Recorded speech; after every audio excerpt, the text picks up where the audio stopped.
Hi, my name is Milixa Moron.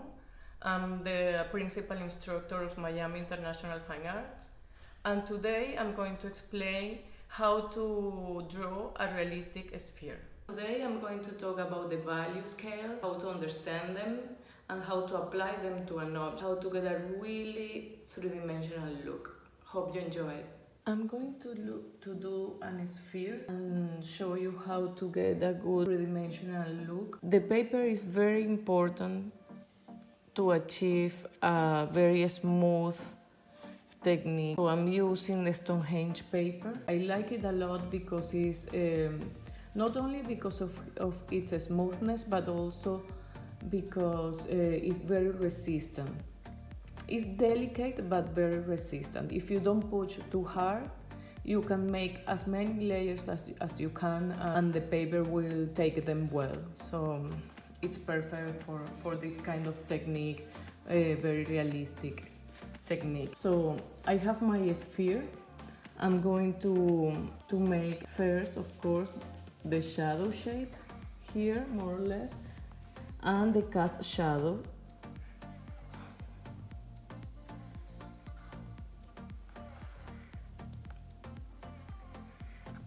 You always have to draw first not only the contour but also the shadow shapes. So I have, with this information that I just drew, it's enough for me just to start. So I have to establish my darkest darks first and my general shadows, of course. So I'm going to use the 2B pencil for my shadows, the HB for my halftones, and the 2H for the general light. Let me sharpen first a little bit more the pencil. So always try, I help myself a lot with my finger. So always try to put the pencil as perpendicular as possible to the paper. If you lean too much the pencil, you will get a very textured look. But if you go more perpendicular, it will be easier for the tip of the pencil to get into the holes and to get a more smoother technique. So as I said, I'm going to do first a general value of the shadow in a flat way. And when I have that, I will do the same for the halftone. And after is when I'm going to start working in the rendering, in the volume.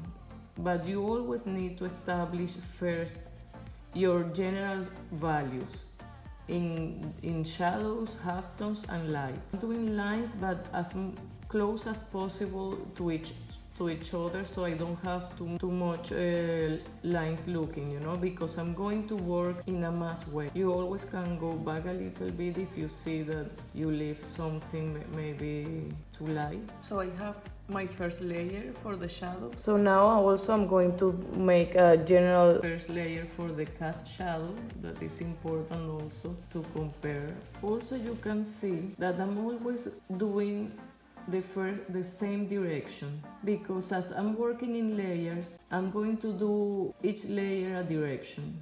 So my first direction is this one, like in diagonal. I have a general shadow for my both shadows, right? But of course they are not as dark as I need them to be.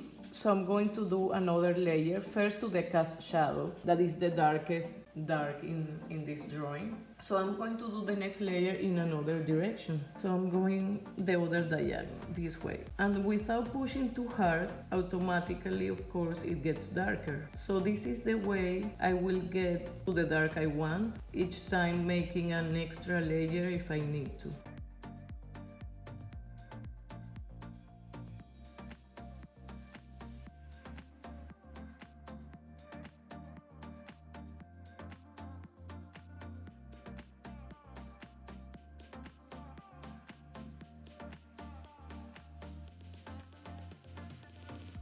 So now that I have a good general value of my two shadows, I'm going to start doing the halftones. I will go with the HB pencil, that is the one I'm going to use for the halftones, more or less until here. I'm going to do a little lines just to mark them a little bit. And I'm going to start doing first the core shadow.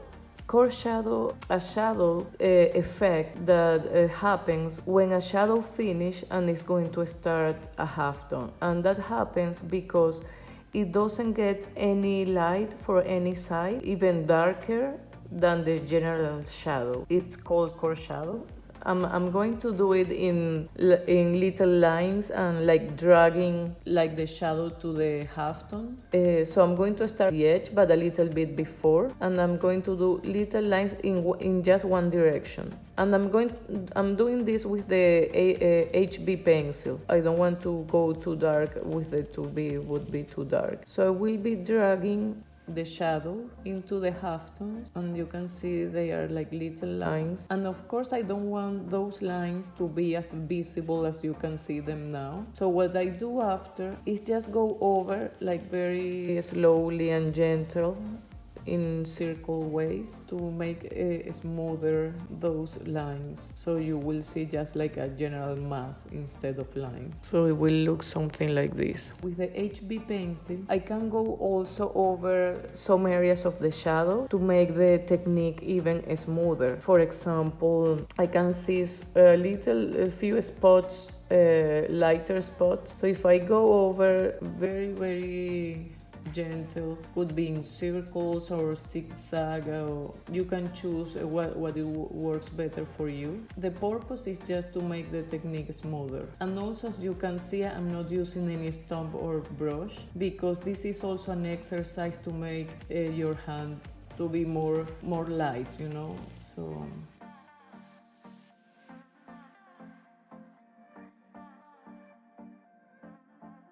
So now that I have my general halftones, it's a good time to do also the background and the table. That is going to be a more or less same value of the halftone. I'm going to do the background a little bit darker than the table, but just a little bit. So I'm going to do it now, and I will leave the light, the general lights and the lightest light for the end. Also with the pencil HB. And as you can see, I'm not doing yet any rendering of the volume, because I want to establish first all the values to be clear of what every area, talking about the values. And after, when I have that, is when I will do the volume and work on that, and all the rendering and details and edges. Of course, I'm going to talk about edges at the end.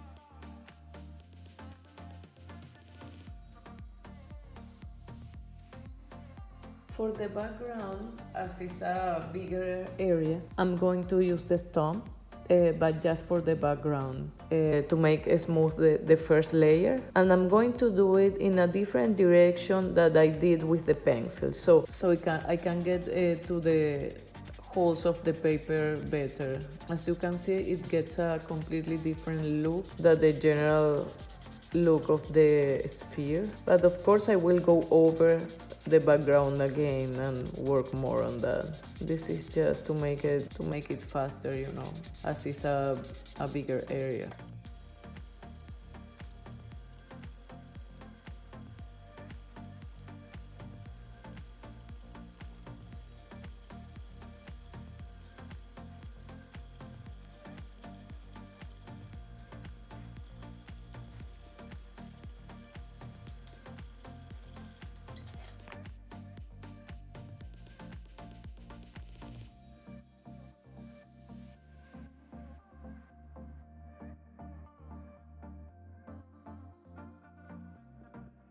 Okay, so now that I have a general value of the background and table, I'm going to do my general lights. As you can see, still everything quite flat. I haven't really been working in the volume yet, but now after I do the lights is when I'm going to start doing volumes and of course refining the technique. And at the end is when I'm going to work also on the edge. But I'm going with now I change pencil and I'm going to do with the 2H.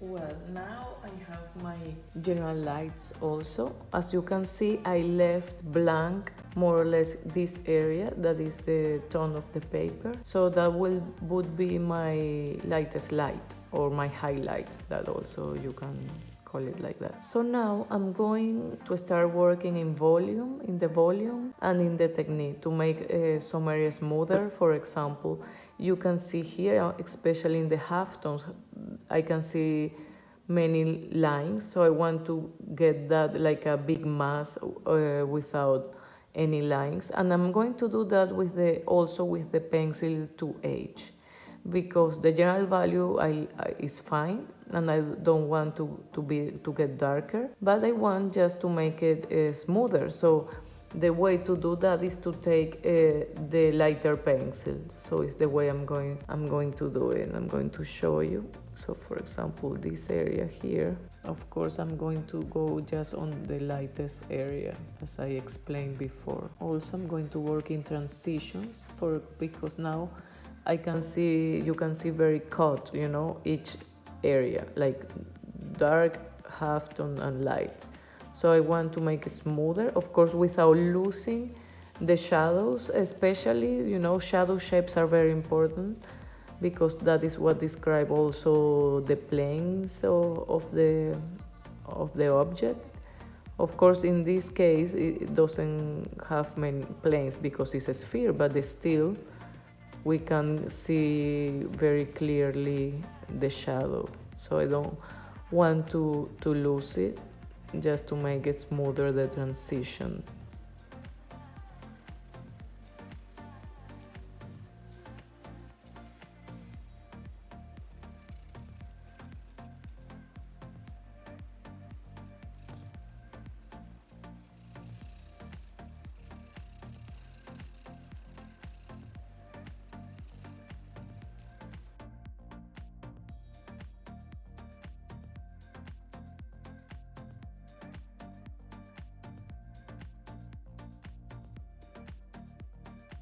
Okay, as you can see, I've been working a lot in the volumes and in the technique. Quite smooth right now. You can see that it's really three-dimensional, this sphere. Still, I can make it better. I want also to talk about, before continuing to show you a few things, is that I use a lot my kneaded eraser, and when I do it here, as you can see, I make like two points in the eraser. This one is the clean one, and this other is more dirty, and I want to keep it like that. For example, because I use my clean one, the clean point, for the lightest area. And the dirty one, if I want to, for example, not to erase completely, but to make lighter maybe some spots that I see, I do it with this one, because I know it won't take too much, it will take just a little bit. That is what I need. On the contrary, if I use this one, the dirty one, on the light, it will be a mess. So this is why I recommend a lot to do this, and so you will have more control in your values also. I'm going to work a little bit more in some light spots that I see here. I don't hope you can see them. Some light spots here. I want to get more like a big mass value there without too much texture that I can see right now. And I'm using here, because it's the shadow area, I'm using my HB pencil. When I go to the light, I will change it, even in the halftones, I will change to the 2H. So I won't get too dark, just get more perfection in the technique. As I wanted to show you a very smooth and clear technique. That is always good to know how to do it, even though you won't do it in the future, it's always good to know how to do few things. And for example, if you need to do a baby, you won't do a baby with too much texture, so it's better to do it more smooth. So these kind of things would help you a lot. Even if you do a still life, if you need to do some smooth area, so this technique will help you a lot if you know how to do it.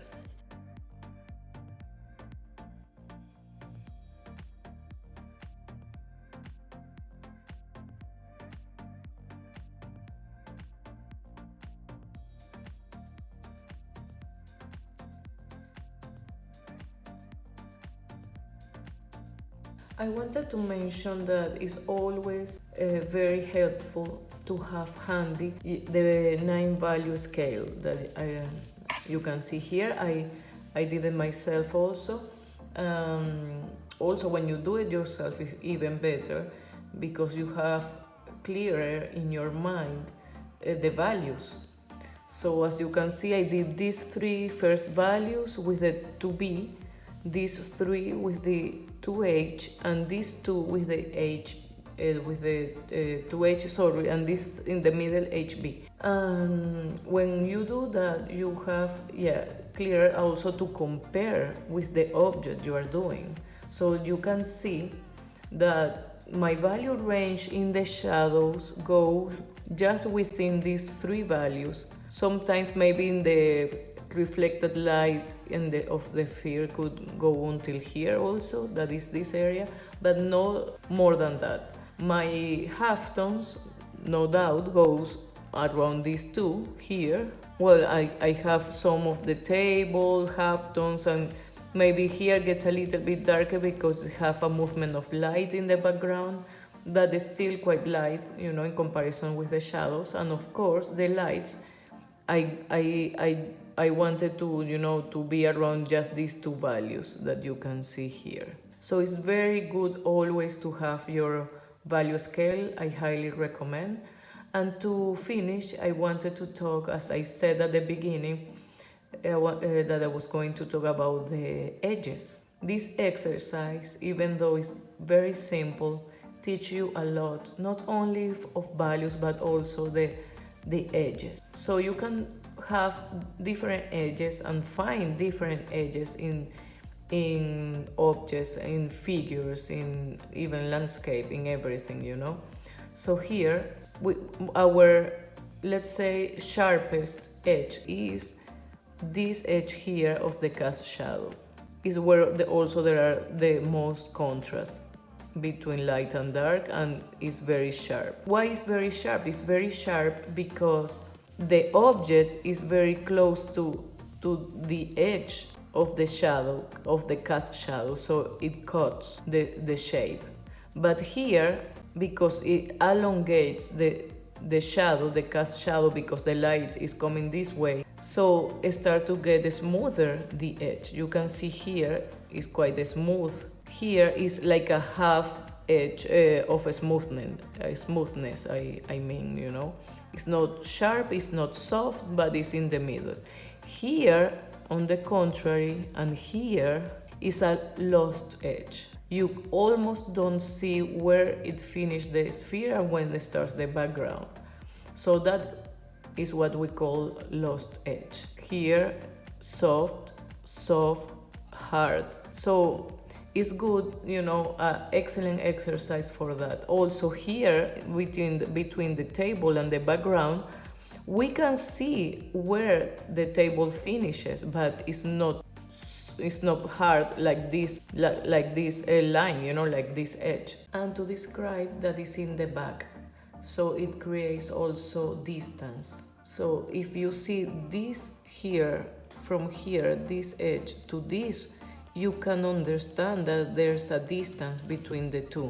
Also, this is why here this edge gets softer, is because there's a distance between the sphere and the end of the cast shadow. So it's like that. And also in general, the sphere, all the edges of the sphere are quite soft. It's because it's round. That is important to mention. If you are doing, for example, something with angles, of course, won't have the same edges as a sphere. A sphere is because it's all round, that is like that. But if I have a cube, a square or something, of course I have to make an edge more or less like this one here. So everything depends on the object you are doing, or quite how far or close are the object to you or to the foreground. So, well, this is it. Hope you enjoy it. If you like it, please give us a like and follow us. Thank you. Bye.